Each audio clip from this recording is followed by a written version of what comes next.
Hello, good people of YouTube. Today, I've got a battle from Ranked that, oh my good Lord Jesus, this was a bit of a stressful one for me, and you'll see why here in a moment. But some context before we go on. This was a battle that took place in between the second and third battle that you will see in Monday's video, or depending on what order I put it in. It could be the last battle you see in Monday's video, but whatever.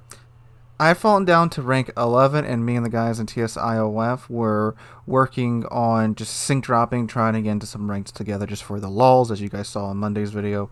Also, quick note about TSIOF, we have started T2 IOF, so TSIOF 2, because TSIOF has filled up.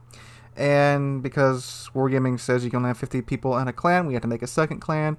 So if you're interested in joining our second clan, which is just an extension of the first clan because we ran out of room, join the Discord. Link is in the description down below. And message Super AKM. He'll get you into T2 IOF. And I'm making an alt account, so I will be in that clan as well.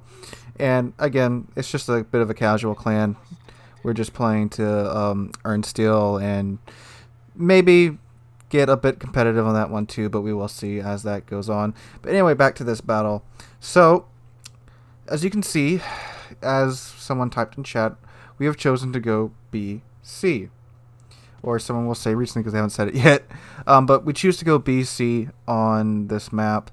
And you'll notice we also have a Udachi, arguably one of the worst ships in the game, but you'll see what this Udachi player pulls off. I am, of course, in Sinop. I do have Kuznetsov on. Most Sinop players are running with Kuznetsov because, of course, he gives you so many more benefits. You can get potentially 2 more heals with Kuznetsov. You get First Blood, you get another heal and another damage con. And, of course, with his Build to Victory talent, you do get another heal and another damage con. So you get 7 damage cons and 6 heals with Kuznetsov if everything works out right. Overpin that Helena. That's just Sinop being Sinop. You do have 16-inch guns with Soviet ballistics and such. So, broadside cruisers, you're going to overpin them a lot. If you have a cruiser that's more angled, that's when you'll get the juicy pins on cruisers with the Sinop. But against battleships, Sinop, of course, absolutely wrecks most battleships that it gets a decent amount of hits on. However, since they did nerf the Sinop a while ago, it's not as accurate at like 15-ish kilometers as it used to be. Sinop's really accurate from about 10 kilometers inward, but as you can see, it's still capable of getting pretty decent salvos out past 15 kilometers. I'm sure this ship will probably get a bit of a nerf, maybe, after this ranked season is over. So as you can see right now, the enemy team, they are evidently doing A, B. So they managed to get into B first and cap it. So the Udachi is now getting into C. I'm getting into C as well. As you can see, we have a bit of a lemming train going on here. I type in chat, alright, let's cap C, and then let's roll to B. Because lemming trains, they can work. A lemming train, if it moves, is a very powerful force. You have all your ships together, push you as one giant fleet, and the enemy team probably split up their fleet like you're seeing here. So if you're rolling together as one fleet, you obviously have the numbers and health and gun advantage rolling into the enemy's broken groups. Almost say that Udachi torpedo there, that would have been 100% my fault. I thought he was just sitting there just staying undetected and capping, but I was actually trying to torp the Z-39 in his smoke. This Leon beaches and perfectly broadside to me about 14 kilometers out.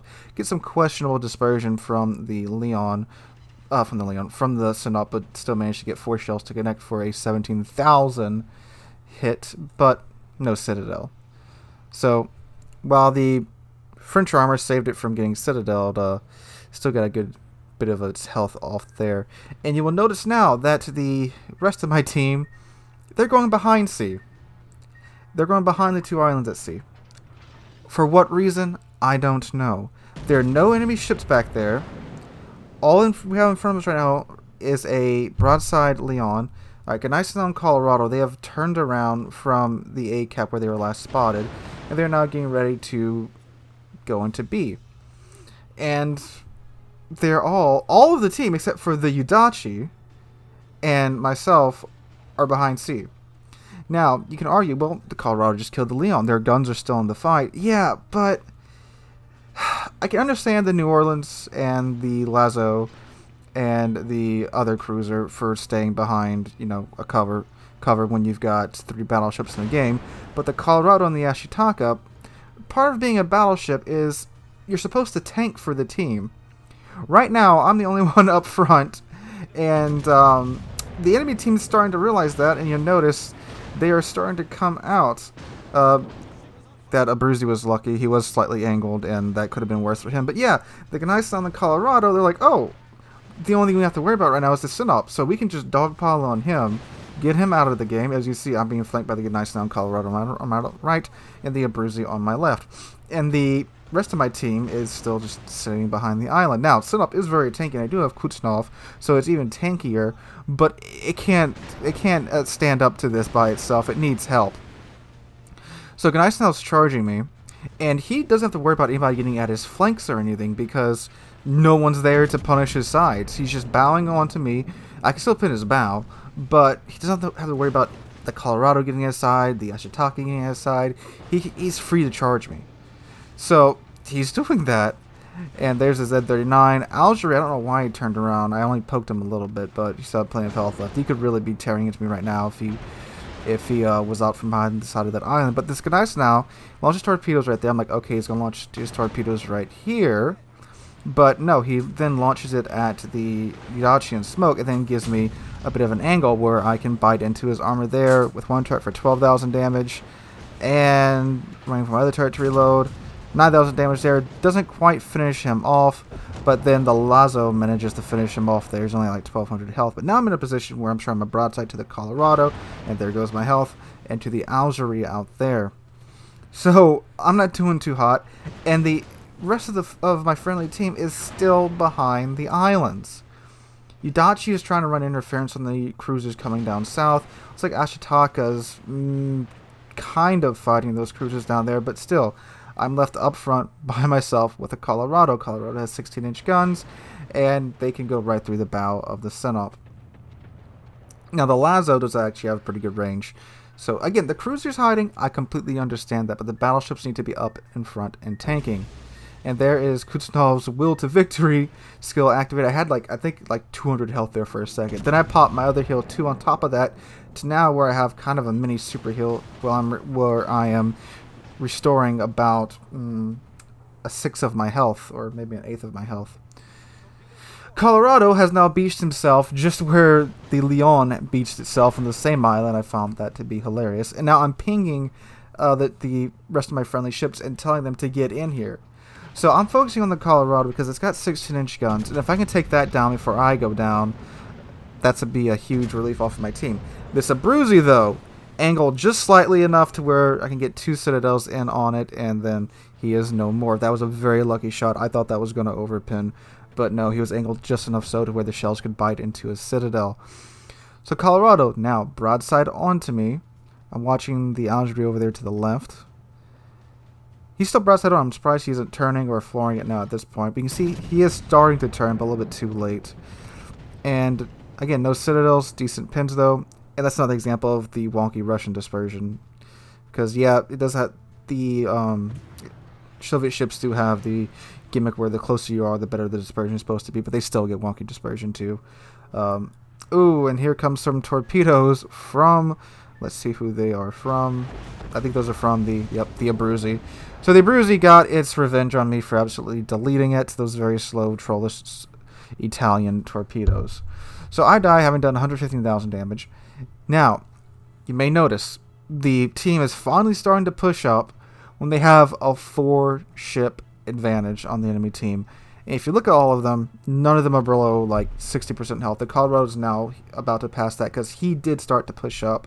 And it's really funny too. Colorado's the slowest ship in this fleet, and he's in front of the Ashitaka and the other cruisers and such. Again, I'm not really hating on the cruisers, but I mean,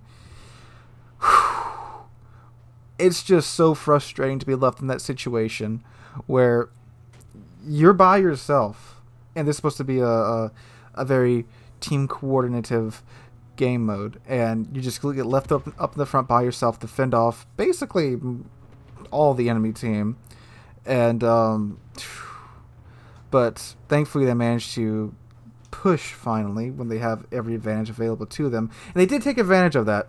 You'll notice a lot of times the teams will be content to just sit where they are and just lose. But thankfully this team managed to realize, hey, we sacrificed our send-off. He definitely traded his health out, and now we need to push and take advantage of that, because you would be surprised the amount of times that doesn't happen. Now, anyway, the Udachi, I'm now just calling the Chad Udachi player, because he's just charging this Z39 just full on, just charging and pushing him out of his smoke, and he is shooting at him. You may be wondering why it takes him so long to shoot. It's just that the Udachi's guns are just that crappy. Unfortunately, he doesn't miss there. That would have been hilarious if he would have gotten the gun kill on the Z39. But yeah, this Udachi, he was by me the entire time, spotted with throwing torpedoes at the enemy ships, and I probably would have died if he wasn't there to just run a bit of interference for me. He did keep the enemy team from flanking down south because he was just vomiting torpedoes at them as they were trying to do that. But yes, thankfully, team did manage to push up. Now this New Orleans, for example, he's at full health. Ship hasn't even been scratched yet.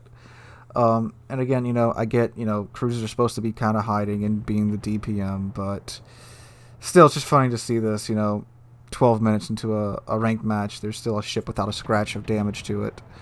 But he has to deal with this Helena now, and get some HE off. I do believe he had an AP queued up because his third turret did not fire. And I'm not sure if he was just being a potato here or like some level 500 IQ stuff, because he's going broadside.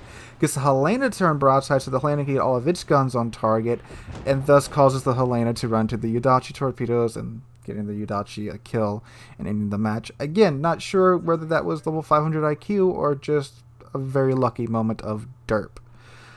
But anyway, guys, this is one of the more stressful matches I've had in ranked so far, and that did get me back into rank 10. I had fallen down to rank 11, so that got me back into rank 10. And God, like I said in like Friday's video, rank 13 to 10 was surprisingly easy for me. And then when I got to rank 10, it's just absolute like shovel to the face with some of the teams I'm getting, and just, you guys know what I'm talking about. Win, lose, win, lose, win, lose, win, lose. It's an eternal struggle, and getting my blood pressure up a little bit too high this season. And I really am considering just stopping, because, all the frustration and the anxiety, it's kind of not worth it in the end. So I may just take rank 10 and just say, hey, 10's a nice number, nice round number. I like 10. But anyway, guys, hope you enjoyed the video. Let me know in the comments down below your most frustrating ranked game, or like your most just potato-y moment, or maybe a potato-y moment that your team did. Let me know that in the comments down below. Hope you're all having a wonderful Tuesday and staying safe during these times. I also hope that if you did enjoy the video, please subscribe to the channel. We are on our way to 15,000 subscribers. We just passed 11,600 subs. I cannot thank you guys enough for that. Anyway, guys, again, hope you're having a great day, and hope to catch you guys in the next one.